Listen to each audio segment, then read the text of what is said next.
हामी प्रार्थनाको बारेमा हेर्नेछौँ है त।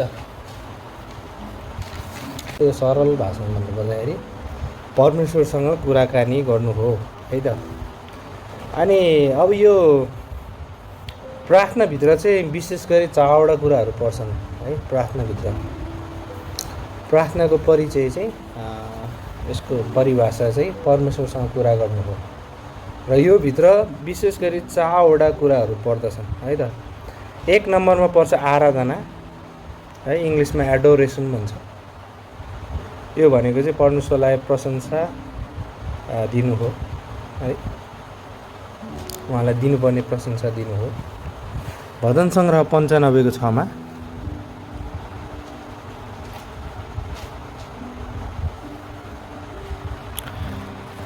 भजन सङ्ग्रह 95 को 6 मा यसरी भनेको छ, आओ हामी दण्डवत गरौँ र निहुरौँ, हाम्रा सृष्टिकर्ता परमप्रभुको सामु घुँडा टेकौँ भन्छ। आमेन। त्यही भएर हामीले चाहिँ उहाँलाई दिनुपर्ने आराधना भनेको चाहिँ यो अब दण्डवत भने इङ्ग्लिसमा वर्सिप भनेको छ, अनि नेपालीमा चाहिँ दण्डवत भनेको छ, जुन चाहिँ हामी परमेश्वरलाई मात्रै गर्छौँ। उहाँलाई दिनुपर्ने आदर प्रशंसा महिमा भनेको चाहिँ यो सुरुमा प्रार्थनाभित्र चाहिँ के पर्छ, आराधना भनेको चाहिँ जुन हामी उहाँलाई मात्रै दिन्छौँ है। अनि दोस्रो नम्बरमा चाहिँ पर्छ स्वीकार है त, कन्फेसन भन्छ इङ्ग्लिसमा। दोस्रो नम्बरमा चाहिँ स्वीकार अर्थात् कन्फेसन अर्थात् हाम्रो पापहरूको स्वीकार है। प्रार्थनामा हामीले के गर्छौँ, अर्को नम्बरमा पापको स्वीकार गर्छौँ हामीले परमेश्वरको सामु। भजन सङ्ग्रह 32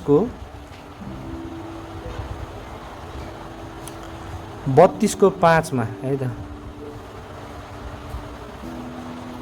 यसरी लेखा छ। भजन सङ्ग्रह 32 को 5 मा, मैले तपाईँको सामु आफ्नो पाप स्वीकार गरेँ र मेरो अधर्म लुकाइन। मैले भने म परमप्रभुको सामु आफ्ना अपराधहरू स्वीकार गर्नेछु अनि तपाईँले मेरो पापहरूको अधर्म क्षमा गर्नुभयो भन्छ। आमेन। त्यही भएर यहाँ चाहिँ भजनकारले भनेको छ, मैले चाहिँ के गरेँ अनि परमेश्वरको सामु आफ्नो पापहरू स्वीकार गरेँ र उहाँले क्षमा गर्नुभयो भनेर चाहिँ यहाँ भन्छ है। त्यही भएर दोस्रो नम्बरमा पर्छ कन्फेसन अर्थात् स्वीकार, त्यो पनि हाम्रो पापहरूको भनेर भन्छ है त। तेस्रो नम्बरमा पर्छ धन्यवादी हुनु है त, थ्याङ्क्स गिभिङ भन्छ इङ्ग्लिसमा, धन्यवादी हुनु अर्थात् परमेश्वरलाई धन्यवाद चढाउनु है। फिलिपी 4 को 6 मा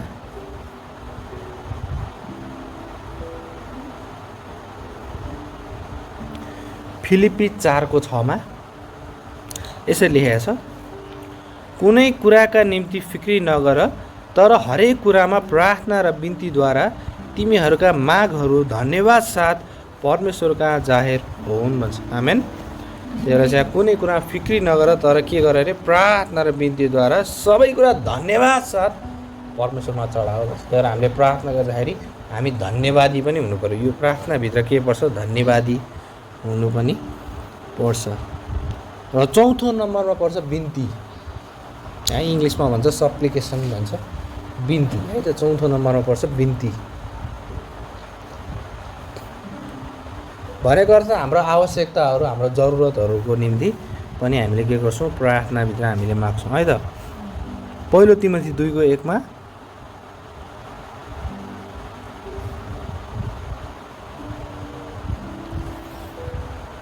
यसरी लेखेको छ यहाँ, पहिलो तिमोथी 2 को 1 मा, यसकारण म यो अर्ती दिन्छु, सबैभन्दा पहिले सबै मानिसहरूका निम्ति बिन्तीहरू, प्रार्थनाहरू, निवेदनहरू र धन्यवादहरू चढाइयोन् भनेको है। यहाँभित्र हामीले बिन्तीहरू भने यहाँ देख्छौँ हामीले होइन, हामीले चाहिएको कुराहरू के गर्छौँ, हामीले बिन्तीमा परमेश्वरसँग चाहिँ माग्छौँ भन्ने कुरा चाहिँ हामीले यहाँ देख्न सक्छौँ है। अनि प्रार्थनामा चाहिँ अर्को एउटा एक्स्ट्रा कुरा के पनि पर्छ भन्दाखेरि चाहिँ यो अब पहिलो नम्बर र चौथो नम्बर मिसाएर हामीले चाहिँ यसमा चाहिँ कस्तो हुन्छ भन्दाखेरि पहिलो नम्बर है, यसमा आराधना पनि आउँछ र बिन्ती पनि आउँछ है। त्यो भनेको चाहिँ के हो? आशिष माग्नु है। प्रार्थनामा हामीले आशिष पनि माग्छौँ, फर ब्लेसिङ भन्छ है। त्यो कसैको निम्ति आशिष माग्नु, हामी आफ्नै निम्ति आशिष माग्नु, परमेश्वरसँग चाहिँ बिन्ती पोखाउने कुरा हो यो चाहिँ है।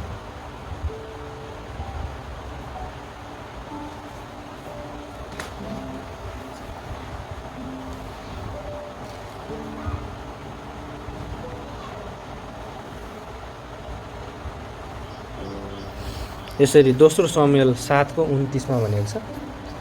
दोस्रो समुएल 7:29 यसरी भनेको छ, यसकारण अब प्रसन्न भएर तपाईँको दासको घरानालाई आशिष दिनुहोस् र यो तपाईँको सामु सदा सर्वदै रहिरहोस्, किनकि हे प्रभु यहोवा, तपाईँले नै यो भन्नुभएको हो, अनि तपाईँको आशिषले तपाईँको दासको घराना सधैँ आशिषित होस् भन्छ। हेर्नुहोस् यहाँ यसरी आशिष मागिदिएको छ होइन। अनि त्यो पनि हामी प्रार्थनाभित्रै पर्छ भन्ने कुरा चाहिँ हामीले देख्न सक्दछौँ है। र यो रह्यो परिचय है। त अब अर्को टपिकमा हामी जाउँ, प्रार्थना कसरी गर्ने है। अघिको भयो प्रार्थनाको परिचय, अब हामी अर्को टपिकमा जाउँ, प्रार्थना कसरी गर्ने।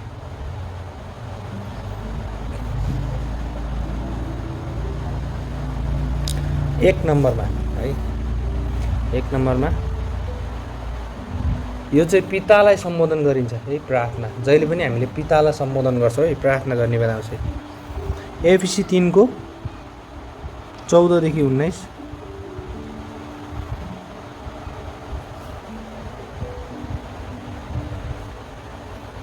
एफिसी 3:14 देखि 19 यसरी लेखेको छ। अब टपिकमा लेखेको छ विश्वासीहरूका लागि पावलको प्रार्थना भनेको छ होइन। यहाँ सुरुमै 14 पदमा के लेखेको छ, यही कारणले म हाम्रा प्रभु येशू ख्रिस्टका पिताको सामु आफ्ना घुँडा टेक्छु भन्छ यहाँ पावलले चाहिँ होइन। हाम्रो प्रार्थना चाहिँ कसलाई गर्ने रहेछ? हामीले पितालाई होइन। पितालाई सम्बोधन गरेर गरिन्छ प्रार्थना जहाँ पनि होइन। येशूले पनि त्यही प्रार्थना सिकाउनु, हे हाम्रा पिता होइन। पितालाई सम्बोधन गरे जहाँ पनि प्रार्थना हामीले बाइबलभरि नै हेर्छौँ भने पितालाई सम्बोधन गरिएको छ है। प्रार्थना भनेको जहिले पनि पितालाई सम्बोधन गरिन्छ है। अनि 5:20 पनि हामीले त्यही कुरा देख्छौँ। एफिसी 5:20 त्यही भनेको छ यहाँ पनि, हाम्रा प्रभु येशू ख्रिस्टको नाममा परमेश्वर र पितालाई सबै कुराहरूका निम्ति सधैँभरि धन्यवाद चढाओ भन्छ। पितालाई धन्यवाद चढाओ भन्छ कि कसको नाममा? ख्रिस्टको नाममा। त्यही भएर चाहिँ यो पितालाई सम्बोधन गरिन्छ र कसको नाममा गरिन्छ? येशूको नाममा। कसको नाममा रे? त्यही भएर यूहन्ना 14:13 प्रभुले भन्नुभयो सम्बोधन पितालाई गरिन्छ, कसको नाममा गरिन्छ अरे? येशूको नाममा है त। यूहन्ना 14:13 पितालाई गरिन्छ प्रार्थना, कसको नाममा? येशूको नाममा। यूहन्ना 14:13 त्यही भएर प्रभुले भन्नुभयो यहाँ, अनि जेसुकै तिमीहरू मेरो नाममा मागोला भनेको छ। येशूले बोल्दै हुनुहुन्छ यहाँ, पुत्रमा पिताको महिमा होस् भनेर म त्यो गर्नेछु भनेको छ है। त्यही भएर हामी यहाँ देख्छौँ। अनि त्यो चाहिँ कसको नाममा गरिरहेछ प्रार्थना चाहिँ? येशूको नाउँमा। अनि अब प्रार्थना कोद्वारा गरिन्छ भन्दाखेरि चाहिँ पवित्र आत्माद्वारा, अर्थात् पवित्र आत्माको शक्तिले चाहिँ हामी प्रार्थना गर्छौँ है। त एफिसी 6:18 एफिसी 6:18 एफिसी 6:18 यसरी लेखेको छ, सारा प्रार्थना र अन्तर्विन्ती गर्दै हर समय आत्मामा प्रार्थना गर, अनि यसैका निम्ति सारा प्रयत्न र सबै पवित्र जनहरूका लागि अन्तर्विन्ती गर्दै जागा रहो भन्छ। आमेन। त्यही भएर हामी यहाँ देख्छौँ हर समय आत्मामा प्रार्थना गर भन्छ। भनेको अर्थ हामी प्रार्थनाको द्वारा गर्छौँ भन्दाखेरि पवित्र आत्माद्वारा है। त्यो रोमीको पुस्तकले भन्छ पवित्र आत्माले सिकाउनुहुन्छ भन्छ कि प्रार्थना गर्नलाई। त्यही भएर हामी पवित्र आत्मालाई प्रार्थना गर्ने होइन कि पवित्र आत्माद्वारा चाहिँ पितालाई प्रार्थना गर्ने हो। यो प्रार्थनाको सही चाहिँ तरिका भनेको चाहिँ के हो? कसलाई सम्बोधन गरिन्छ अरे प्रार्थनामा? पितालाई। कसको नाममा गरिन्छ? येशूको नाममा। अनि कसको द्वारा गरिन्छ? पवित्र आत्माको सहायताले है। त्यही भएर यो त्रिएक परमेश्वर के हुनुहुन्छ? हाम्रो प्रार्थनामा सहभागी हुनुहुन्छ। पितालाई सम्बोधन गरिन्छ पुत्रको नाउँमा र पवित्र आत्माद्वारा गरिन्छ। यो चाहिँ यसरी हाम्रो बिब्लिकल प्रार्थना चाहिँ यसरी सुरु हुन्छ। त्यही भएर हामी प्रार्थना गरे पनि यो अल्लाहको नाममा, बुद्धको नाममा, किनभने बाइबलले के भन्छ, बाइबलीय प्रार्थना चाहिँ येशूको नाम हुन्छ। येशूको नाउँ बिना हाम्रो प्रार्थना पिता कहाँ पुग्दैन। यसै कारणले चाहिँ यो एकदमै बिब्लिकल प्रार्थना चाहिँ पितालाई गरिन्छ, पुत्रको नाममा गरिन्छ र पवित्र आत्माको शक्तिले गरिन्छ, पवित्र आत्माद्वारा गरिन्छ भन्ने कुरा चाहिँ हामीले देख्न सक्छौँ है, पहिलो नम्बरमा। र दोस्रो नम्बरमा चाहिँ अब हामी बाइबलमा धेरै प्रकारले प्रार्थना गरेको हामी देख्छौँ। मान्छेहरूले चाहिँ घुँडा टेकेर गरिएको छ है त। एफिसी 3:14 घुँडा टेकेर है, यो चाहिँ एकदमै आधारपूर्वक है हामी नम्र भएको घुँडा टेकेर प्रार्थना गरेको भनेको चाहिँ एफिसी 3:14 एकदमै राम्रो। प्रार्थना गर्दाखेरि चाहिँ घुँडा टेक्नु भनेको चाहिँ एफिसी 3:14 यसरी लेखेको छ, यही कारणले म हाम्रा प्रभु येशू ख्रिस्टका पिताको सामु आफ्ना घुँडा टेक्छु भन्छ है। यहाँ प्रार्थना गर्ने बेलामा चाहिँ पावलले के भन्छ, म पिताको सामु घुँडा टेक्छु भन्छ। त्यो घुँडा टेकेर प्रार्थना गर्ने भन्छ नि होइन, किनभने यो चाहिँ येशूको नाउँमा, किनभने फिलिपीको पुस्तकले के भन्छ, एक दिन सबै घुँडाहरू येशूको नाउँमा टेकिनेछन् भनेपछि है, त्यो एकदमै उच्च नाउँ छ। यसै कारणले उहाँको नाउँमा प्रार्थना गर्दाखेरि उहाँ घुँडा टेकेर प्रार्थना गर्ने एकदम असल हो भनेर चाहिँ बाइबलले हामीलाई भन्छ। त्यही भएर दोस्रो नम्बरमा छ घुँडा टेकेर प्रार्थना गर्नु। तेस्रो नम्बरमा छ मुहार भुइँमा टेकाएर प्रार्थना गर्नु है। मुहार भुइँमा टेकाएर प्रार्थना गर्नु। यहाँ हामी उत्पत्तिको पुस्तकमा यसरी पनि प्रार्थना गरेको हामी देख्छौँ। यहाँ अब्रामले प्रार्थना गरेका छन् उत्पत्ति 17:3 अनि अब्राहम भुइँमा मुख टेकाएर घोप्टो परे, तब परमेश्वर उनीसित यसो भन्दै बोल्नुभयो भन्छ। अब यहाँ परमेश्वरसँग प्रार्थना गर्दाखेरि चाहिँ उसले के गरेको छ, भुइँमा मुख टेकाएर भन्छ होइन, आफ्नो अनुहार पुरै जमिनमै टेकाएर चाहिँ प्रार्थना गरेको हामी देख्छौँ। चौथो नम्बरमा हात उठाएर पनि भनेको छ है त। पहिलो तिमोथी 2:8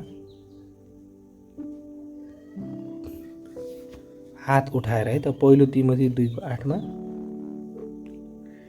यसरी लेखेको छ, यसकारण म चाहन्छु हरेक ठाउँमा पुरुषहरूले पवित्र हातहरू उठाएर बिना क्रोध र बिना शङ्का प्रार्थना गरून् भन्छ। हेर्नुहोस् यहाँ पवित्र हातहरू उठाएर भन्छ होइन, किनभने हामीले चाहिँ कोतर्फ उठाउँदैछौँ, हात चाहिँ हाम्रो परमेश्वरतर्फ भनेर भन्छ। हातहरू उठाएर प्रार्थना गरेको कुरा हामी देख्छौँ। 5 नम्बरमा शिरहरू झुकाएर, उत्पत्ति 24:48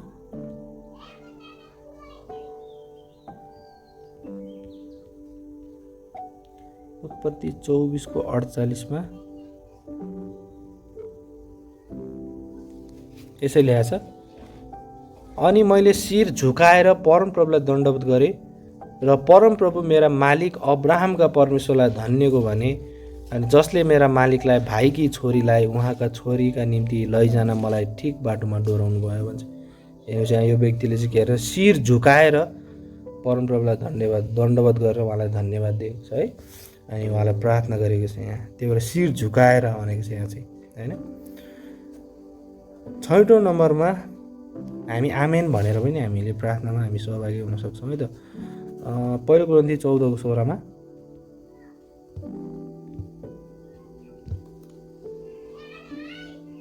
पहिलो कोरिन्थी 14:16 यसरी लेखेको छ, नत्र भने तिमीले आत्माले धन्यवाद चढाउँदाखेरि कुनै अन्जान मानिसले तिमीले धन्यवाद दिएकोमा कसरी आमेन भन्ला र, किनकि तिमीले भनेको कुरा उसले बुझ्दैन भन्छ। अब प्रार्थना गर्दाखेरि चाहिँ मैले प्रार्थना गरेँ, अन्तिममा तपाईँहरूले गर्नु भएन, तर अन्तिममा तपाईँले आमेन भन्नुभयो भने तपाईँहरू मेरो प्रार्थनामा सहभागी हुनुभयो, तपाईँले पनि प्रार्थना गरे सरह भयो कि त्यो। किनभने आमेन भनेको चाहिँ म त्यो प्रार्थनामा सहमत छु भनेको हो त्यो चाहिँ है। त्यही भएर काहीँ ग्रुपमा प्रार्थना हुँदैन हामीले पनि सँगसँगै त्यो प्रार्थना लिड गर्नेसँगै प्रार्थना गर्नुपर्छ भन्ने छैन, तर उसले प्रार्थना लिड गर्छ, हामीले चाहिँ मौन भएर उसको प्रार्थनामा हामी सहभागी हुने हो, हामी चाहिँ सहमत हुने हो भन्छ। त्यही भएर आमेन भनेर पनि के गर्न सक्छौँ, हामीले त्यो प्रार्थनामा हामी सहभागी हुन सक्छौँ है त। 7औं नम्बरमा आँखाहरू बन्द गरेर भन्छ, लुका 18:13 है त।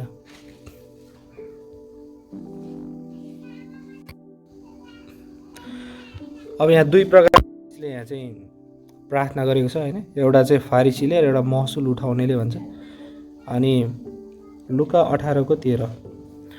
अनि यहाँ चाहिँ महसुल उठाउने अनि फारिसीले चाहिँ उभिएर कस्तो प्रार्थना गर्यो, म त धर्मी हो यस्तो उस्तो भनेर प्रार्थना गर्यो। तर अनि उसले के गरेको छ, महसुल उठाउने व्यक्तिले चाहिँ आफ्ना आँखाहरू धरि स्वर्गमा पनि उठाउन चाहेन भन्छ कि होइन। उसले निश्चय नै अब आँखा बन्द गरेर नम्र भएर प्रार्थना गरेको छ भन्ने कुरा चाहिँ हामीले यहाँ देख्न सक्छौँ होइन। अनि यसले चाहिँ के देखाउँछ, नम्रता देखाउँछ है त, आँखा बन्द गरेर प्रार्थना गर्नुभएको। 8औं नम्बरमा स्वर्गतिर आँखा उठाएर प्रार्थना गर्नु है त। स्वर्गतिर आँखा उठाएर प्रार्थना गर्नु। यूहन्ना 17:1 यूहन्ना 17:1 अब यहाँ येशूले सबैको लागि अन्तर्विन्ती गर्दाखेरि चाहिँ उहाँले चाहिँ के गर्नुभएको छ यहाँ भनेको छ है 17:1 येशूले यी कुराहरू बोल्नुभयो, आफ्ना आँखाहरू स्वर्गतिर उठाउनु भयो र भन्नुभयो, हे पिता, यो घडी आइपुगेको छ, तपाईँका पुत्रको महिमा गर्नुहोस् र तपाईँका पुत्रले पनि तपाईँको महिमा गर्नुहुन्छ। अब यो यूहन्ना 17 अध्याय चाहिँ पुरै प्रार्थना हो, येशूको प्रार्थना। येशूले चाहिँ सबैको निम्ति प्रार्थना गर्नुहुन्छ। अनि प्रार्थना गर्नुभन्दा अगाडि उहाँले आफ्नो आँखाहरू स्वर्गतिर उठाउनु भयो भन्छ होइन। अनि उहाँले प्रार्थना गर्नुभएको छ त्यो र आँखातिर स्वर्गतिर आँखा उठाएर प्रार्थना गर्नु है त। 9 नम्बरमा उपवास सहित प्रार्थना गर्नु है। 1 कुरिन्थी 7:5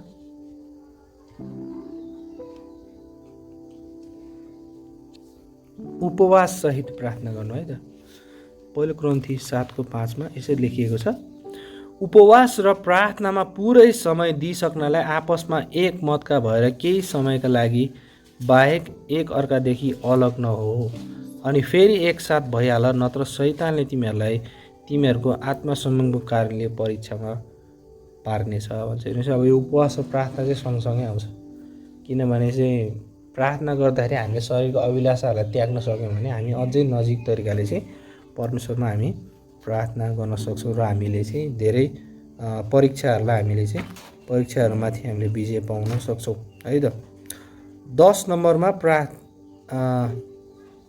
कुनै पनि अब यत्तिकै जसरी पनि हामीले प्रार्थना गर्न सक्छौँ। अब यही यसरी नै गर्नुपर्छ भन्ने छैन। अहिलेसम्म मैले यत्रो तरिकाहरू बताएँ, तर तपाईँले यही तरिकाले प्रार्थना गर्नुपर्छ भन्ने छैन। हामी जहाँ पनि जसरी पनि जुन तरिकाले पनि प्रार्थना गर्न सक्छौँ है। त्यसको उदाहरण चाहिँ नेहेम्याको पुस्तकमा नेहेम्या 2:3-4 है त। त्यो चाहिँ जुनसुकै अवस्थामा जसरी पनि हामीले प्रार्थना गर्न सक्छौँ है त। 10 नम्बरमा चाहिँ नेहेम्या 2:3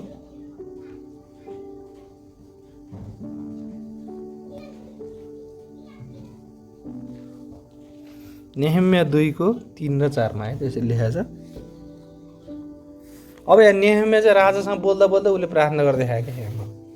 त्यहाँ कुनै फर्मेलिटी छैन, त्यहाँ कुनै उसले गुप्त ठाउँमा गएको पनि छैन, उसले कुनै फर्मेलिटी अप्नाएको पनि छैन।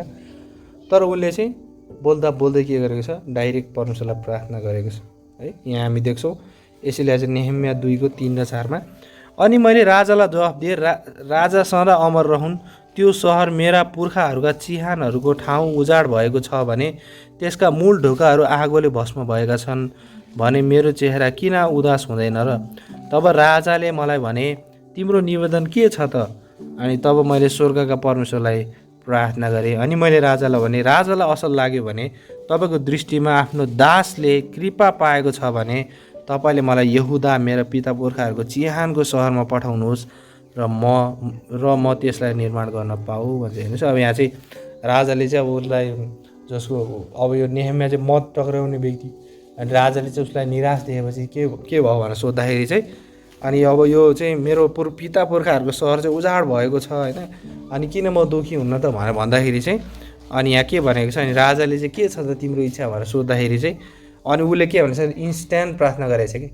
अनि उसले त्यो सोध्ने बित्तिकै उसले मनमा नै प्रार्थना गरेको, यत्तिकै उभिँदै राजासँग बोल्दा बोल्दै के भनेको छ, मैले स्वर्गका परमेश्वरलाई प्रार्थना गरेँ भन्छ कि।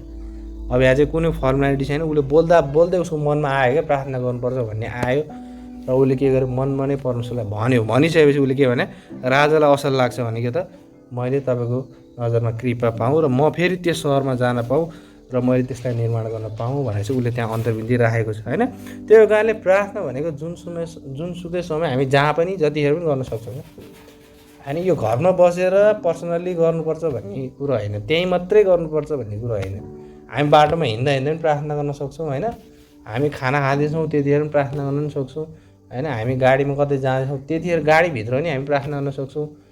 प्रार्थना भनेको इन्स्ट्यान्ट जहाँ पनि जतिखेर पनि हामी यीशुको नाउँमा गर्छौँ भने परमेश्वरले सुन्नुहुन्छ होइन। त्यसको लागि कुनै पनि फर्मेलिटी छैन।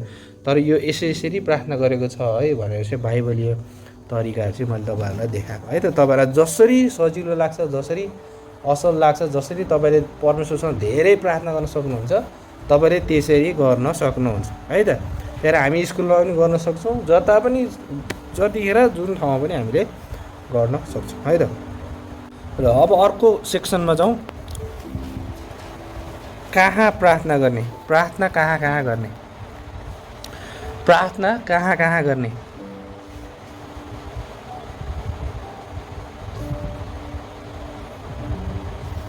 कहाँ कहाँ गर्न सकिन्छ त प्रार्थना है।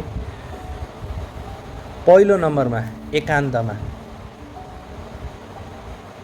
अर्थात् हाम्रो सिक्रेट प्लेसमा होइन, जहाँ हामी एकान्त हुन्छौँ होइन। मत्ती 6:6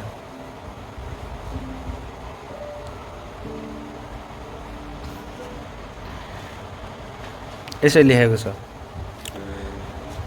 तर तिमी जब प्रार्थना गर्छौ आफ्नो भित्री कोठामा पस र ढोका बन्द गरेर गुप्तमा हुनुहुने आफ्ना पितालाई प्रार्थना गर, अनि गुप्तमा देख्नुहुने तिम्रा पिताले तिमीलाई खुल्लम खुल्ला इनाम दिनुहुनेछ भन्छ। आमेन। त्यही भएर हामी यहाँ देख्छौँ। अनि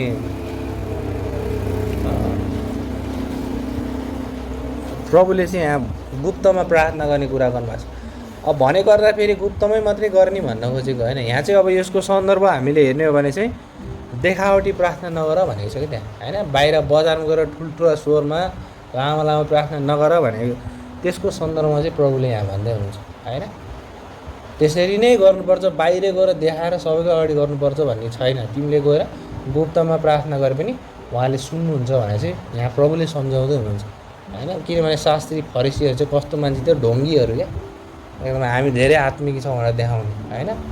ठुल्ठुला लामा लामा प्रार्थना गर्ने, ठुल्ठुला होइन, चोक चोकमा पुगेर धेरै आत्मिक छु भन्ने देखाउने। अनि त्यही भएर चाहिँ प्रभुले यहाँ के भन्नुहुन्छ, तिमी आफ्नो भित्री कोठामा पस र ढोका बन्द गरेर गुप्तमा हुनुहुने परमेश्वरलाई प्रार्थना गर, र गुप्तमा देख्नुहुने तिम्रा पिताले तिमीलाई खुल्लम खुल्ला इनाम दिनुहुनेछ भन्छ होइन। त्यो कारणले चाहिँ हामी गुप्तमा पनि के गर्न सक्छौँ, हामी प्रार्थना गर्न सक्छौँ। त्यो सबैको अगाडि देखिने गरी गर्नुपर्छ भन्ने छैन होइन। हामीले गुप्तमा गएर हामी सिक्रेटली प्रार्थना गर्न सक्छौँ है। त दोस्रो नम्बरमा परमेश्वरको भवनमा है त, अर्थात् मण्डलीमा। लुका 18:10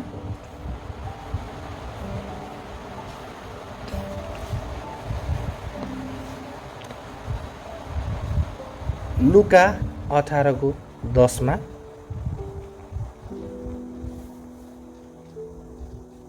यसैले चाहिँ दुईजना मानिस माथि मन्दिरमा प्रार्थना गर्न गए, एकजना फरिसी थियो र अर्को चाहिँ महसुल उठाउने भन्छ। अब यहाँ चाहिँ मन्दिर भनेको छ होइन। अब अहिले चाहिँ नयाँ करारमा आइसकेपछि हामी परमेश्वरको मन्दिरको हामी आफै हो होइन।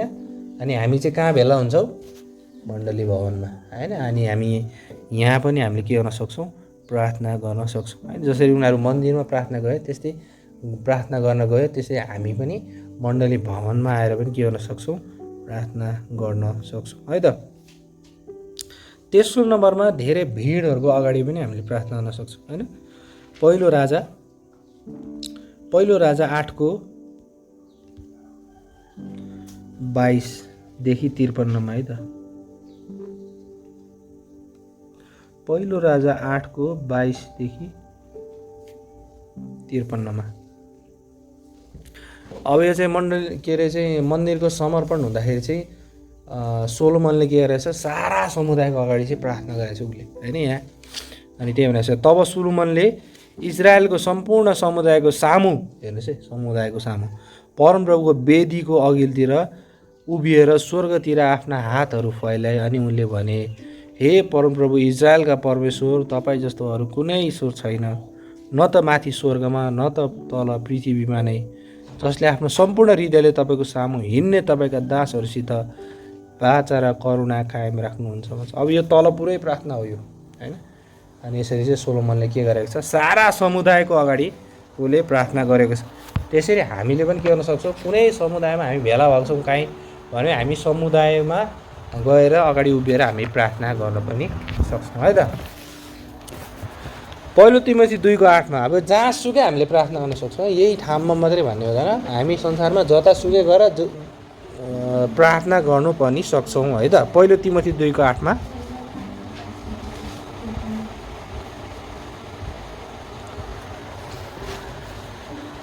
पहिलो तिमोथी 2:8मा यसैले आज अघि भर्खर पनि पढ्यौँ हामीले यो पद। यसकारण म चाहन्छु हरेक ठाउँमा पुरुषहरूले पवित्र हात उठाएर बिना क्रोध र बिना शङ्का प्रार्थना गरून् भन्छ, है। अब यहाँ यही ठाउँ भनेर तोकेको छैन, तर यहाँ के भनेको छ, हरेक ठाउँ भनेको छ, होइन, सबै ठाउँ, अर्थात् हरेक ठाउँमा भनेको जहाँसुकै गर्न पनि पाइयो प्रार्थना, केही ठाउँ मात्रै गर्ने भन्ने हुँदैन प्रार्थना चाहिँ, है, जतासुकै गर्न पनि पाइयो। र अर्को सेक्सनमा जाउँ, कतिखेर प्रार्थना गर्ने, प्रार्थना कतिखेर गर्ने, है।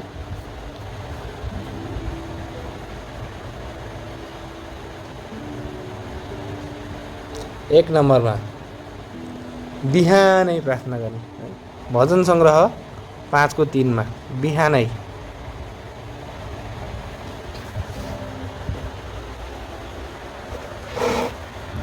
भजन सङ्ग्रह 5:3 यसरी लेखेको छ, हे परमप्रभु बिहानै तपाईँले मेरो स्वर सुन्नुहुनेछ, बिहानै म मेरो प्रार्थना तपाईँतिर उठाउनेछु र माथितिर हेर्नेछु भन्छ।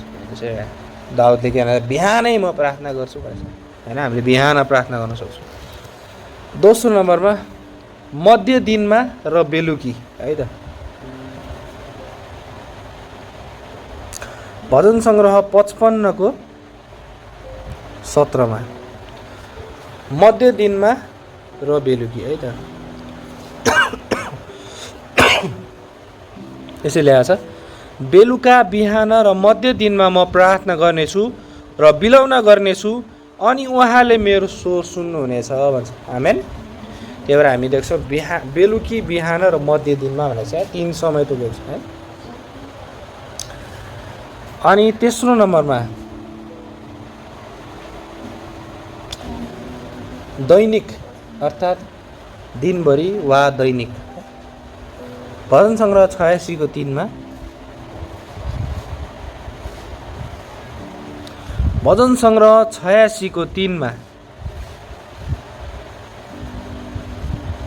यसरी लेखिएको छ, 86:3 हे प्रभु म प्रति कृपालु हुनुहोस्, किनकि म दिनभर तपाईँलाई पुकार्दछु भन्छ, है। त्यसरी लेखिएको छ, भजनकारले यसरी भन्छन्। चौथो नम्बरमा दिन रात भनेको छ, है। दिन रात भनेको छ चौथो नम्बरमा, दिन रात प्रार्थना गर्ने। भजन सङ्ग्रह 88:1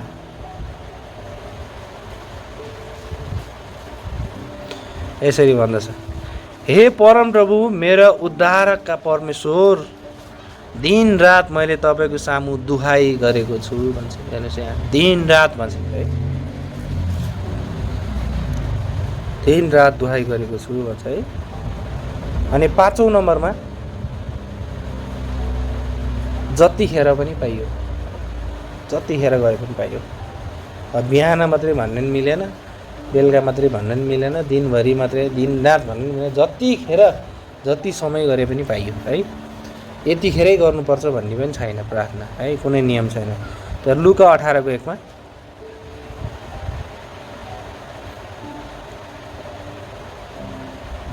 लुका 18:1 यसरी लेखेको छ, अनि मानिसहरूले सधैँ प्रार्थना गर्नुपर्छ भनेको छ। बिहान मात्रै गर्नुपर्छ भनेको छ छैन, है। यहाँ के भन्छ, सधैँ प्रार्थना गर्नुपर्छ र हिम्मत हार्नु हुँदैन भन्ने उद्देश्य राखेर उहाँले तिनीहरूलाई यसो भन्दै एउटा दृष्टान्त बताउनु भयो भन्छ है। अनि यहाँ चाहिँ यो दृष्टान्तमा हामीले देख्छौँ एउटा न्यायकर्ता र विधवाको उदाहरण उहाँले दिनुभएको छ। अनि त्यो विधवाले चाहिँ सधैँ हरेस नखाइकन प्रार्थना गरेको कारणले चाहिँ उसको पनि न्याय गरिदिएको कुरा चाहिँ हामीले देख्न सक्छौँ। त्यही भएर चाहिँ प्रार्थना भनेको एकछिन यतिखेरै गर्नुपर्छ भन्ने कुरो नि होइन, हामीले जतिखेर पनि गर्न सक्छौँ। दिनभरि गर्न नि पाइयो, बिहान मात्रै गर्न नि पाइयो, बेलुका मात्रै गर्न नि पाइयो होइन, दिउँसो मात्रै गर्नु नि पाइयो, जतिखेर गरे पनि पाइयो। प्रार्थनाको लागि कुनै पनि नियम छैन है। त्यही भएर हामी उदाहरण हेर्छौँ भने दानियल 6:10 दानियलले 3 चोटि प्रार्थना गर्थे है। दानियल 6:10 दिनमा दानियलले 3 चोटि प्रार्थना गर्थे। दानियल 6:10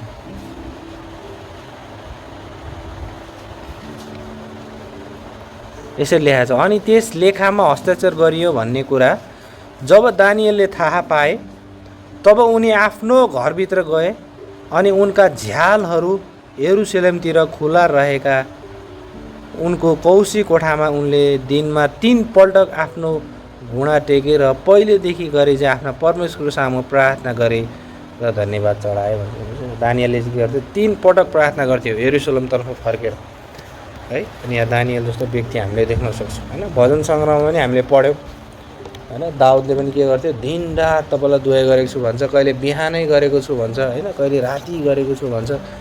हरेक समय प्रार्थनाको जीवन थियो दाउदको पनि होइन। अनि हामीले प्रभु येशूको पनि हेर्छौँ भने जुन समय पनि प्रभु प्रार्थनामै जतिखेर पनि पितासँग उहाँको सम्बन्ध बलियो भएको कारणले चाहिँ उहाँ प्रार्थनामै लागिराख्नुहुन्थ्यो। त्यो भएर चाहिँ हामीले हरेक समय हामीले प्रार्थना गर्नुपर्छ भन्ने कुरा चाहिँ हामीले देख्न सक्छौँ होइन। त्यही भएर पावलले पनि भन्छ आफ्नो पत्रमा निरन्तर प्रार्थना गर भन्छ। भनेको अर्थात् चाहिँ नन स्टप गर्ने भनेको होइन, जतिखेर पनि हामीले गर्न सक्छौँ क्या। जुन कुरामा पनि जतिखेर पनि हामीले प्रार्थनाद्वारा सुरु गरेर प्रार्थनामा हामीले अन्त्य गर्न सक्छौँ है। यो चाहिँ बाइबलले हामीलाई भन्दछ है त। र अर्को सेक्सनमा जाउँ है त। प्रार्थनाका विषयहरू।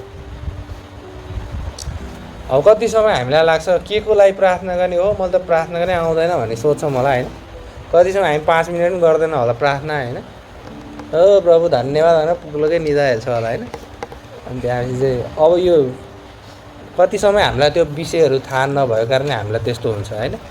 तर बाइबलले चाहिँ हामीलाई प्रार्थनाको विषय दिन्छ, के को लागि प्रार्थना गर्ने त होइन। आज म तपाईँहरूलाई विषयहरू दिन्छु अनि तपाईँ 10 मिनट त तपाईँले जहिले पनि गर्नुहुन्छ प्रार्थना होइन। त्यति धेरै विषयहरू छन् बाइबलमा प्रार्थना गर्नको लागि, तर हामी गर्दैनौँ कति समय, किन हामीलाई थाहा नभएको कारणले पनि हो होइन। कति समय हामी जान्दैनौँ नि त होइन। अब के को लागि गर्ने अब हामी त आफ्नै लागि गर्छौँ, परिवारको लागि गर्छौँ, मण्डलीको लागि सक्यो, अरू चाहिँ हामीलाई थाहा हुँदैन नि त कति समय होइन। त्यही भएको कारणले चाहिँ बाइबलले चाहिँ हामीलाई धेरै प्रार्थनाका विषयहरू पनि दिन्छन् है। त्यो कारणले तपाईँहरूले यो ध्यान दिएर टिप्नुहोस् अनि तपाईँहरूले सधैँ यो विषयमा तपाईँले प्रार्थना गर्न सक्नुहुन्छ है त। 1 नम्बरमा उहाँको दोस्रो आगमनको लागि प्रार्थना गर्नु। प्रकाश 22:20 है त। येशूको दोस्रो आगमनको लागि।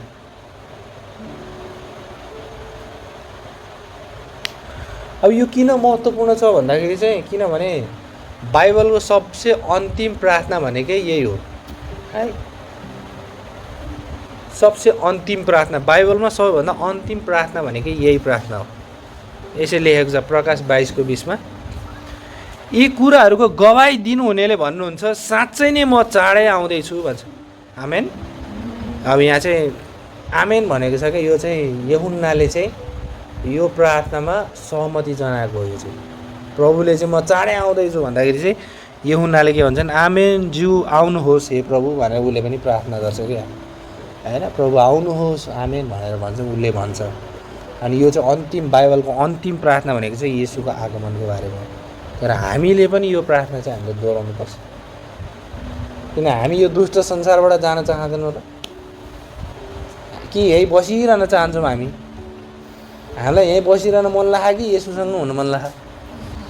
तर येशू चाँडै आउनुहोस् भनेर हामीले प्रार्थना गर्न सक्छौँ है। यो चाहिँ एकदम महत्त्वपूर्ण प्रार्थना हो। यो चाहिँ यो दुष्ट संसारमा हामी धेरै बस्न चाहँदैनौँ, प्रभु छिटै आउनुहोस् भनेर चाहिँ यो एकदम महत्त्वपूर्ण प्रार्थना हो। यो चाहिँ बाइबलको अन्तिम प्रार्थना भनेर पनि यसलाई भनिन्छ, एकदम महत्त्वपूर्ण प्रार्थना है।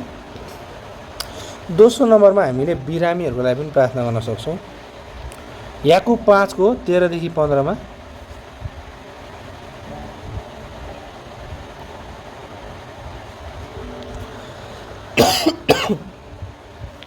याकुब 5को 13देखि 15मा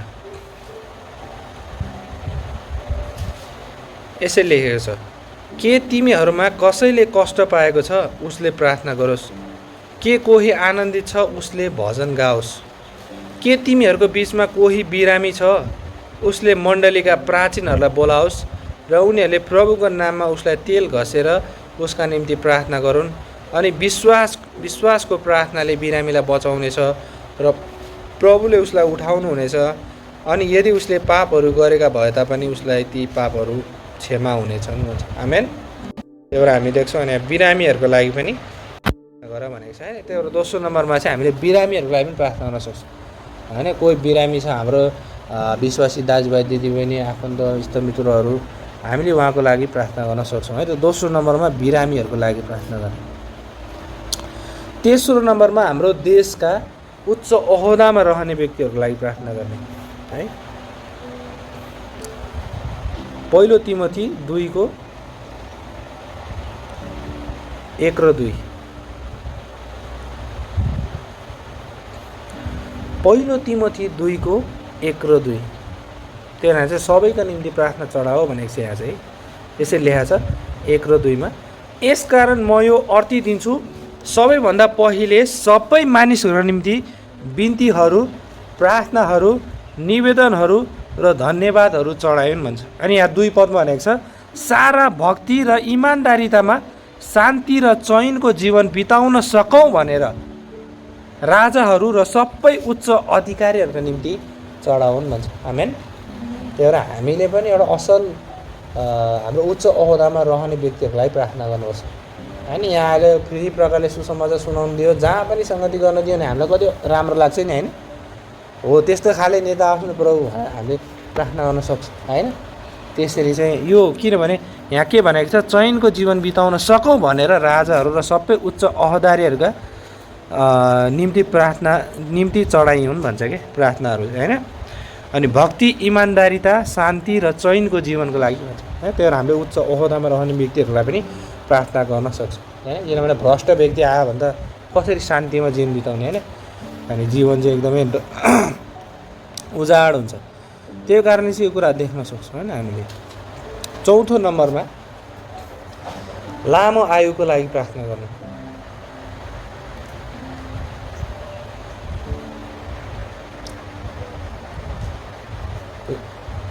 त्यो पनि जीवनमा फल फलाउनको लागि के परमेश्वरको लागि फल फलाउन सकौँ भनेर लामो आयुको लागि प्रार्थना गर्नु है। त यसैया 38को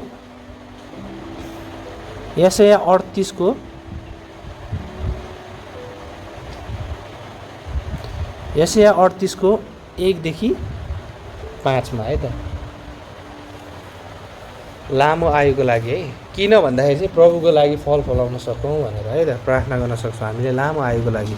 अब यहाँ राजा हिजकिया भन्नेले चाहिँ के गरेछ, प्रार्थना गरेको छ कि यहाँ प्रभुलाई। अनि यहाँ चाहिँ लेखेको छ ती दिनहरूमा हिजकिया मर्ने गरी बिरामी भयो भन्छ हेर्नुहोस्। अब मर्न लागेको बेला प्रार्थना गरेको छ।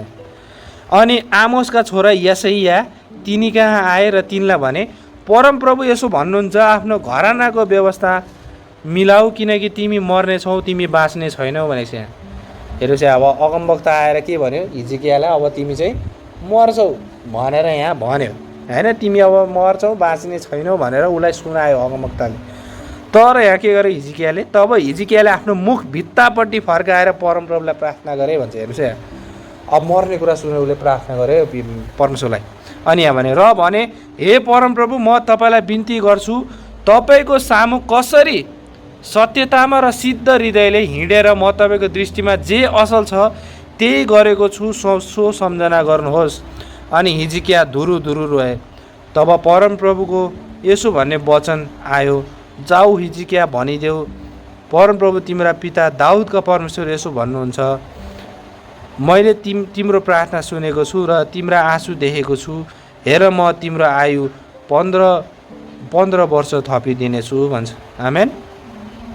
हेर्नुहोस् यहाँ अब उसले प्रार्थना गरिसकेपछि के अरे उसको आयु कति वर्ष थप्यो अरे 15 वर्ष। यहाँ चाहिँ उसले पनि उसको प्रार्थनाको उत्तर प्रभुले दिनुभएको यहाँ हामी देख्न सक्छौँ होइन।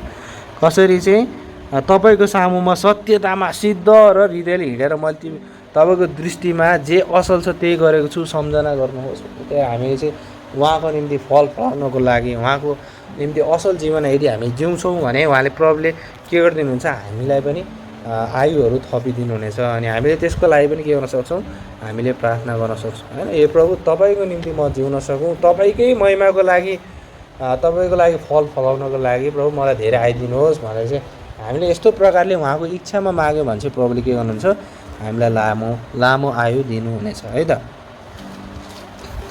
5 नम्बरमा हाम्रो व्यक्तिगत सुरक्षा र अरूको सुरक्षाको लागि पनि है त। हाम्रो व्यक्तिगत सुरक्षा र अरूको सुरक्षाको लागि पनि, सुरक्षाको लागि भनौँ प्रार्थना। दानियल 6:18देखि 23मा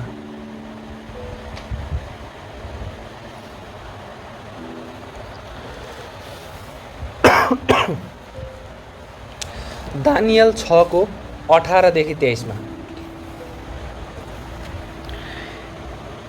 यसरी लेखा छ, तब राजा आफ्नो दरबारमा आए अनि केही नखाइकन तिनले रात काटे, न त उनको सामु बाजा गाजाहरू नै ल्याइए अनि तिनको निन्द्रा तिनीबाट भाग्यो। तब राजा बिहान झिसमिसे उज्यालोमा उठे र हतार सिंहको खोरमा गए।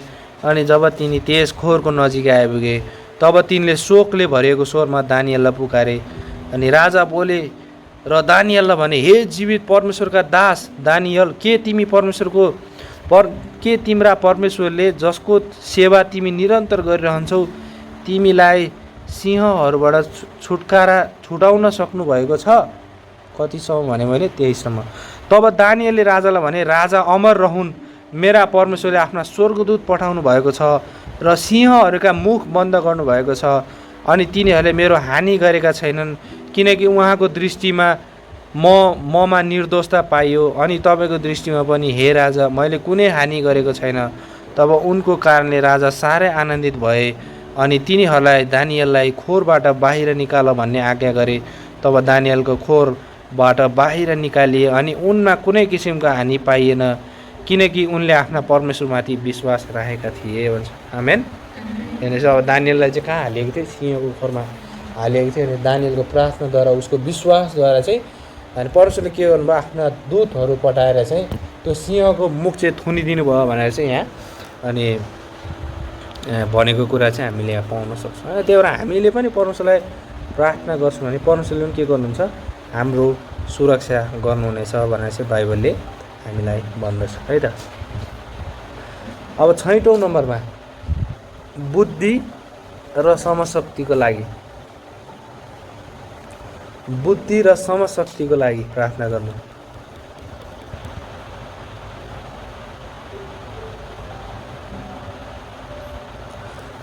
याकुब 1:5मा है त। याकुब 1:5मा यो चाहिँ हामी सबैले एकदमै बिर्सिनै नहुने हो। यो चाहिँ एकदमै इम्पोर्टेन्ट कुरा हो। यो चाहिँ हामीले परमेश्वरसँग बुद्धि माग्ने हो, एकदम इम्पोर्टेन्ट प्रार्थना हो यो चाहिँ है। सोलोमनले पनि त्यही गरे हो नि त होइन। अनि पो संसारकै बुद्धिमान व्यक्ति बन्यो नि त होइन सोलोमन। उसले पनि त्यही गरे हो, प्रभुसँग बुद्धि माग्यो उसले। प्रार्थनामा सबभन्दा एकदमै जरुरी कुराहरू हामी चाहिँ उहाँसँग बुद्धि र समशक्ति माग्नुपर्छ है। त्यही भएर यहाँ भनेको छ हेर्नुहोस् है, याकुब 1:5मा, तर तिमीहरूमध्ये कसैलाई बुद्धिको खाँचो छ भने उसले परमेश्वरलाई मागोस्, जसले सबै मानिसहरूलाई मन खोलेर दिनुहुन्छ र हपार्नुहुन्न अनि उसलाई यो दिइनेछ भन्छ। आमेन। त्यही भएर हामी उसले जसलाई बुद्धिको खाँचो छ उसले चाहिँ परमेश्वरसँग मागोस् भन्छ। अनि जसले चाहिँ सबै मानिसहरूलाई मन खोलेर दिनुहुन्छ भन्छ होइन। जसले हपार्नुहुन्न र उसलाई यो दिइनेछ भन्छ। त्यो कारण चाहिँ हामीले माग्नु पऱ्यो होइन। कतिको समय हामी जान्दैनौँ, कति समय बुझ्दैनौँ, अनि प्रभुलाई भन्ने, प्रभु मलाई बुद्धि दिनुहोस्, मलाई समशक्ति दिनुहोस् ताकि तपाईँको वचनहरू बुझ्न सकौँ र मैले अरूलाई पनि बुझाउन सकौँ भने हामी चाहिँ उहाँको इच्छामा प्रार्थना गर्नु पऱ्यो क्या होइन। त्यो भएर अर्को प्रार्थनाको विषय के छ? बुद्धि र समशक्तिको लागि प्रार्थना गर्नु है त। 7औं नम्बरमा मिसनरीहरूको लागि र प्रचारकहरूको लागि प्रार्थना गर्नु।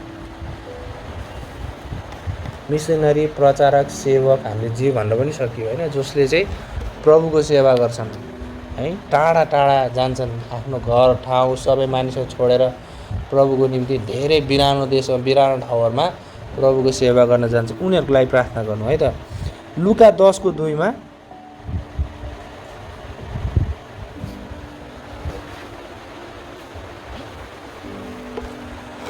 लुका 10:2 है त।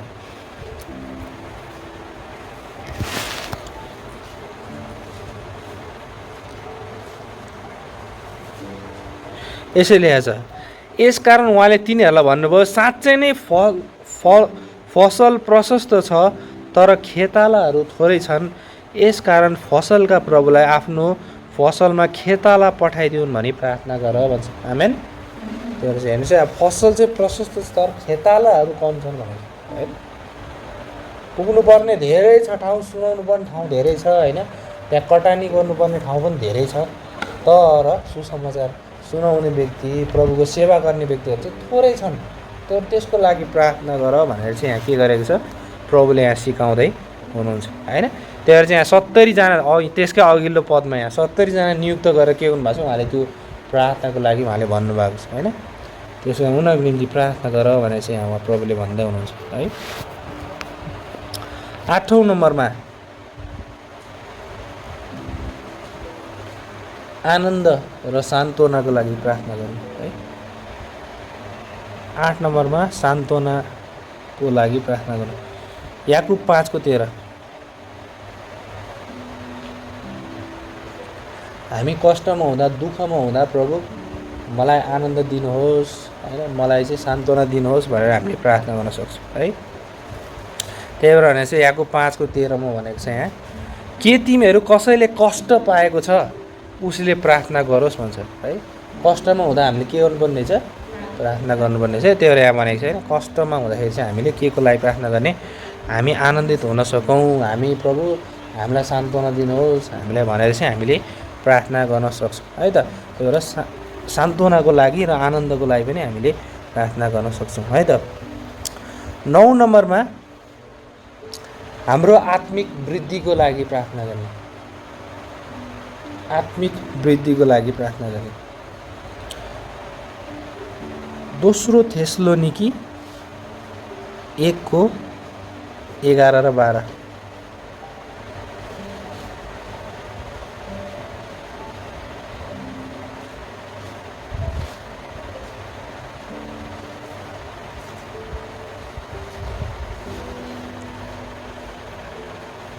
2 थेसलोनिकी 1:11 र 12 है। यसै लेखेको छ, यसकारण हाम्रा परमेश्वरले तिमीहरूलाई यस बोलावटको योग्य ठानेका हुन् र आफ्ना भलाइको हरेक शुभेच्छा साथै विश्वासको काम सामर्थ्यसित पुरा गरेका हुन् भनी हामी सधैँभरि तिमीहरूका निम्ति प्रार्थना गर्छौँ भन्छ। र हाम्रा परमेश्वर र प्रभु येशू ख्रीष्टको अनुग्रह अनुसार हाम्रा प्रभु येशू ख्रीष्टको नामले तिमीहरूमा महिमा पाओस् र तिमीहरूले उहाँमा भन्छ। आमेन। त्यहाँ चाहिँ यहाँ चाहिँ अब विश्वासको वृद्धिको लागि होइन, हाम्रो आत्मिक जीवन हामी वृद्धि हुन सकौँ भनेर चाहिँ हामी तिमीहरूको लागि प्रार्थना गरेका छौँ भनेर यहाँ भन्छ होइन। त्यही भएर हामी सबैजनाले एकअर्काको लागि पनि गर्नु पऱ्यो, मण्डलीको लागि पनि गर्नु पऱ्यो र हामी आफ्नैको लागि पनि, ताकि हामी आत्मिक रूपले वृद्धि हुन सकौँ भनेर पनि हामीले प्रार्थना गर्नुपर्छ है त।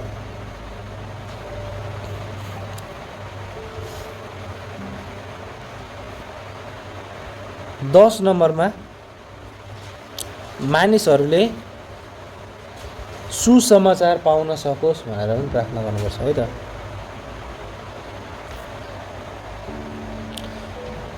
दोस्रो कोरिन्थी 5:19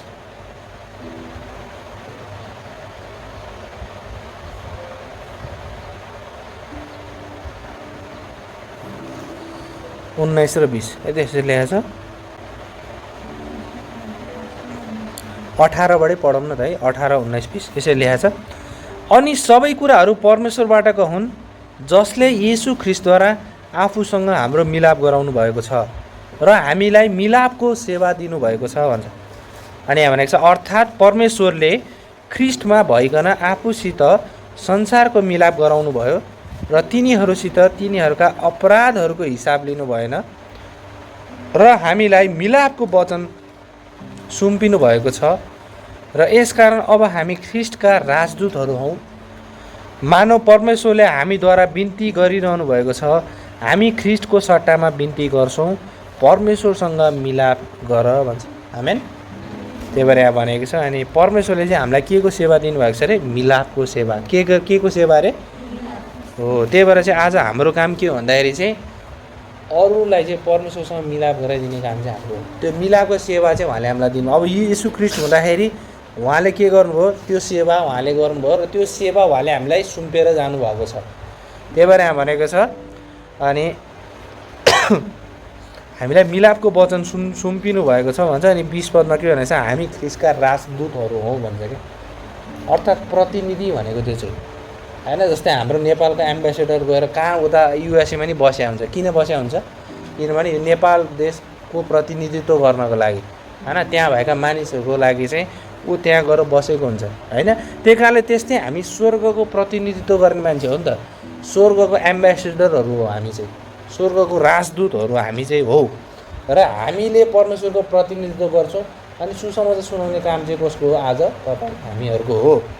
त्यो भएर अनि मानिसहरूले उद्धार पाउनुको लागि के गर्नुपर्छ? पहिला सुसमाचार सुन्नुपर्छ।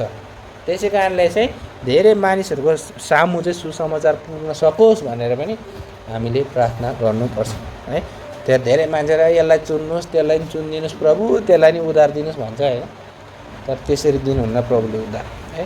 त्यसरी प्रभुले चाहिँ जबरजस्ती ला भनेर दिने होइन। उद्धार भनेको चाहिँ आफ्नो सो इच्छाले, मान्छेले चाहिँ आफ्नो सो इच्छाले प्रभुलाई विश्वास गर्ने हो होइन। जब उसले सुसमाचार सुन्छ कसैद्वारा अनि बल्ल उसले के गर्छ? प्रभुलाई सो इच्छाले उसले ग्रहण गर्छ अनि उसले मुक्ति पाउँछ भन्ने कुरा चाहिँ हामीले त्यहाँ देख्न सक्छौँ। त्यही भएर चाहिँ सुसमाचार धेरै ठाउँमा पुग्न सकोस् भनेर पनि हामीले के गर्नुपर्छ? प्रार्थना गर्नुपर्छ है त। 11 नम्बरमा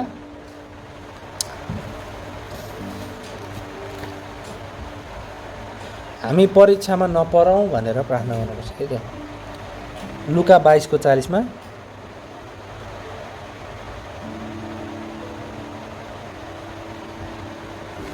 लुका 22:40 है त।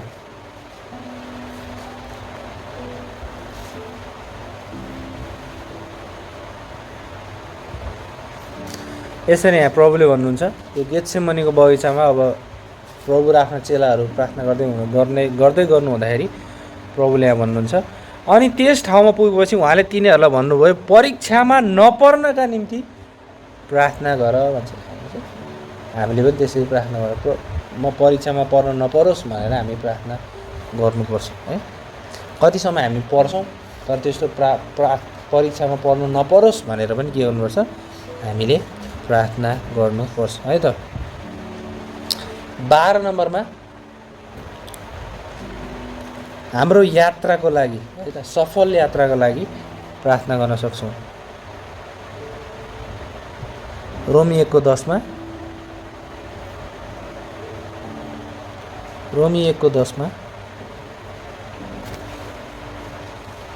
यसरी लेखेको छ, अब अन्तमा परमेश्वरको इच्छाद्वारा कुनै पनि रीतिले म तिमीहरू कहाँ आउनमा सफल प्राप्त गर्न सकौँ भनी बिन्ती चढाउँछु भन्छ। हेर्नुहोस् यहाँ पावलले चाहिँ उनीहरू कहाँ जाने बेला चाहिँ म तिमीहरू कहाँ आउनमा सफलता प्राप्त गर्न सकौँ भन्छ। उसको यात्राको लागि के गर्छ? म बिन्ती चढाउँछु भन्छ होइन। तर हामीले पनि हामी कतै जाँदैछौँ भने हाम्रो यात्राको लागि पनि के गर्नुपर्छ? हामीले प्रार्थना गर्नुपर्छ होइन। त्यो कारणले चाहिँ यो पनि एउटा प्रार्थनाको विषय हो भन्ने कुरा चाहिँ हामीले देख्न सक्छौँ है त। 13 नम्बरमा मण्डलीका पास्टर र अगुवाको लागि पनि प्रार्थना गर्न सक्छौँ है। मण्डलीका अगुवा पास्टरको लागि 1 तिमोथी 5:17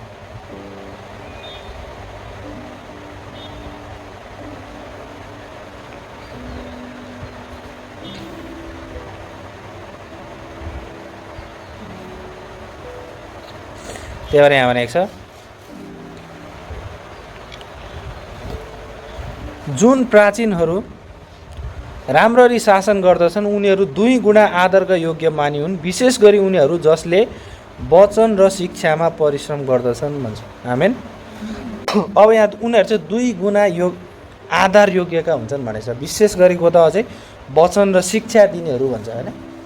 अनि मण्डलीमा को हुन्छ? पास्टर हुन्छ, शिक्षक हुन्छ, अगुवा हुन्छ, डिकन हुन्छ। अनि यी सबैको लागि के गर्नुपर्छ? हामीले प्रार्थना गर्नुपर्छ हैन।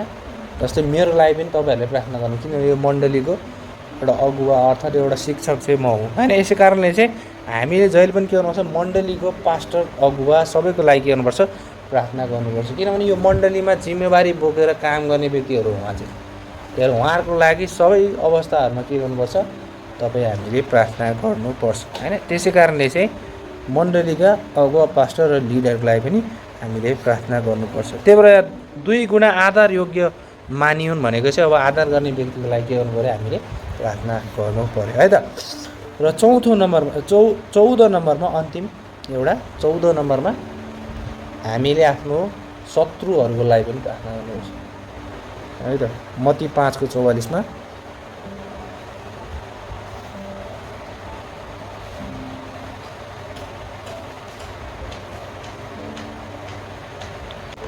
यसो लेखेको छ, तर म तिमीहरूलाई भन्दछु आफ्ना शत्रुहरूलाई प्रेम गर र तिमीहरूलाई श्राप दिनेहरूलाई आशीर्वाद देऊ, तिमीहरूलाई घृणा गर्नेहरूको भलाइ गर अनि तिमीहरूको बदनामी गर्ने र तिमीहरूलाई सताउनेहरूको निम्ति प्रार्थना गर भन्छ। आमेन। एउटा चाहिँ प्रभुले भन्दै हुनुहुन्छ यहाँ चाहिँ, अनि तिमीहरूको बदनामी गर्ने र तिमीहरूलाई सताउनेहरूको निम्ति शत्रुहरूको लागि पनि के गर्ने, प्रार्थना गर्ने। यहाँ शत्रुहरूलाई पनि प्रेम गर भनेको छ, श्राप दिनेलाई आशीर्वाद देऊ भन्छ होइन। पढ त त्यहाँ के लेखेको छ, यो भर्जनमा के लेखेको छ 44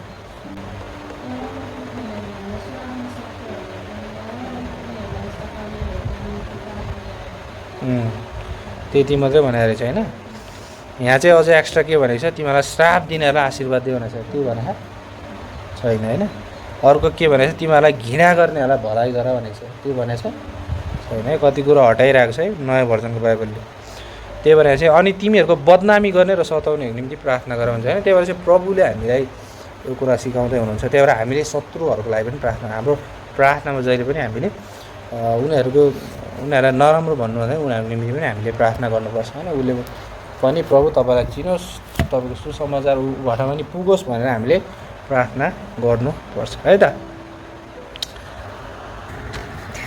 यदि तपाईँले यो च्यानललाई सब्सक्राइब गर्नुभएको छैन भने सब्सक्राइब बटन थिचेर नयाँ भिडियोहरू आएको चाल पाउनको लागि बेल आइकन पनि थिचिदिनु होला। धन्यवाद।